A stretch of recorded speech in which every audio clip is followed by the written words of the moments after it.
पत्थर का बना ये रथ भारत के 3 प्रसिद्ध रथों में से एक है। ये विठल मंदिर श्री विष्णु भगवान को समर्पित है। मैं ही हूँ और अगर कोई है तो विजयनगर की वो तन्हाइयाँ हैं। हर तरफ आपको सिर्फ मंदिर ही मंदिर देखने के लिए मिलेंगे। कितना मस्त नजारा है, देख पा रहे होंगे। अब आप देख रहे हैं राजतुला, जिसे किंग बैलेंस भी कहते हैं। बहुत सारे ऐसे सुंदर सुंदर महल थे जिसको आक्रमणकारियों ने ध्वस्त कर दिया था। इस पुष्करणी का यूज जब कोई धार्मिक अनुष्ठान या कोई रिचुअल। विजयनगर साम्राज्य की स्थापना हरिहर और बुक्का नामक 2 राजाओं ने की थी। विजयनगर के सबसे वैभवशाली और सबसे ज्यादा फेमस राजा थे कृष्णदेवराय। विजयनगर साम्राज्य में जब भी कोई रिलीजियस फंक्शन, पूजा पाठ होता था तो जैसा कि आप मेरे बैकग्राउंड में जो मंडपम देख रहे होंगे, इस मंडप का यूज किया जाता था। मैं आप लोग को बताता चलूं, इस मंडप का नाम है गेजल मंडप। ये मंडप देखने में बहुत भव्य, बहुत ही सुंदर है। इस मंडप के खंभों पर जो आकृति बनाई गई है वो वाकई में बहुत ही सुंदर है। विजयनगर साम्राज्य में दुनिया के सबसे बेहतरीन और विशालकाय हिंदू मंदिर हुआ करते थे, जो कि अब खंडहर में बदल चुके हैं। दोस्तों, क्या आप जानते हैं विजयनगर साम्राज्य को मंदिरों का शहर भी कहा जाता है। विजयनगर साम्राज्य में हर एक कुछ दूरी पर पुष्करणी हुआ करती थी। इस पुष्करणी का यूज जब कोई धार्मिक अनुष्ठान या कोई रिचुअल फंक्शन हुआ करते थे, उसमें जो पानी का यूज किया जाता था, इन्हीं पुष्करणी से पानी ले जाया जाता था। और धार्मिक अनुष्ठान और जो रिलीजियस फंक्शन होते थे उसमें इन पानी का यूज किया जाता था। यही काम होता था पुष्करणी का। दोस्तों देख रहे हैं कितना बड़ा पुष्करणी बनाया गया है। आप मेरे पीछे जो गैलरी देख रहे हो, ये गैलरी श्री विठल मंदिर तक जाती है। और ये गैलरी दोस्तों, जैसा कि मैंने आपको पुष्करणी दिखाया था, पुष्करणी से गैलरी स्टार्ट होती है। वहाँ से जो उस समय के जो पुरोहित होते थे, जो पंडित होते थे, वो वहाँ से पानी भर के लाते थे और वो पानी इसी गैलरी के थ्रू लेके जाते थे वो श्री विठल मंदिर तक।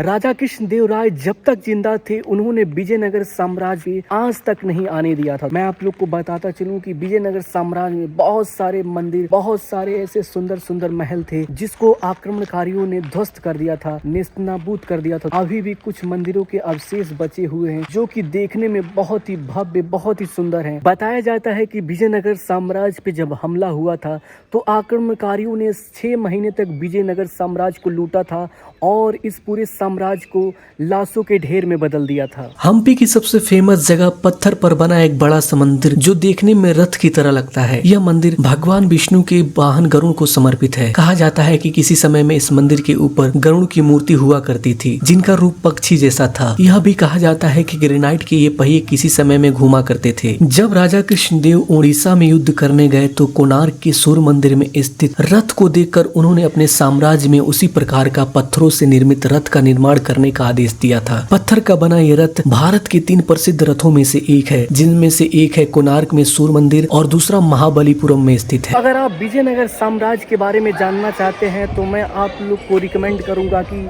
यहाँ पे जो श्री विठल मंदिर है, उसके अंदर जितने भी मंदिर हैं, उनका आर्किटेक्चर, उनकी बनावट और उनकी जो शैली है, उनको जब आप देखेंगे तो आपको पता चलेगा कि विजयनगर साम्राज्य में कितने कारीगर, कुशल कारीगर हुआ करते थे और वो साम्राज्य कितना समृद्ध हुआ करता था। जैसा कि आप मेरे बैकग्राउंड में श्री विठल भगवान का जो मंदिर है वो आप देख पा रहे होंगे। ये विठल मंदिर श्री विष्णु भगवान को समर्पित है। तो ये देख पा रहे होंगे कितने सुंदर सुंदर इस पे नक्काशी की गई है। तो ये आप मेरे पीछे देख पा रहे होंगे, इस मंदिर का जो गोपुरम है वो आप देख पा रहे होंगे। इस मंदिर में 56 म्यूजिकल पिलर्स हैं जो टूरिस्ट को बहुत आकर्षित करते हैं। इस मंदिर की सबसे महत्वपूर्ण बात यह है कि यहाँ पर कुछ ऐसे पिलर्स हैं जिन्हें अगर हाथ से थपथपाया जाए तो उनमें से संगीत के सातों सुरों की म्यूजिक निकलती है। इस इलाके में 500 से ज्यादा मंदिर मौजूद हैं।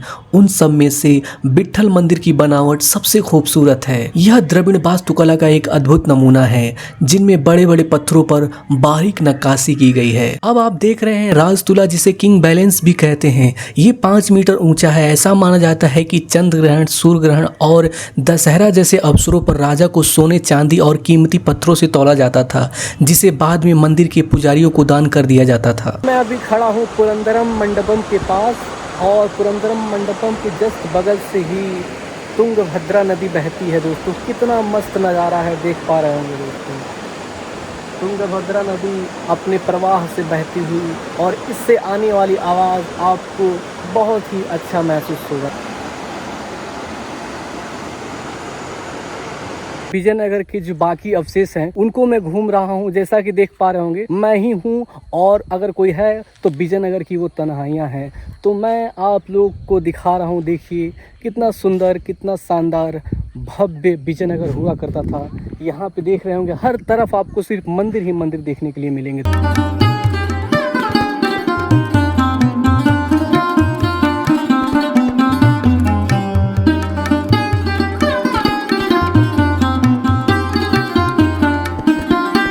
दोस्तों, अगर आप लोगों ने मेरा वीडियो यहाँ तक देखा है तो आप लोग का बहुत बहुत धन्यवाद। ऐसी ही वीडियोस देखने के लिए प्लीज़ मेरे चैनल को लाइक, कमेंट, शेयर और सब्सक्राइब करना ना भूलें। तो चलिए मिलते हैं नेक्स्ट वीडियो में, तब तक आप अपना ख्याल रखें। जय हिंद।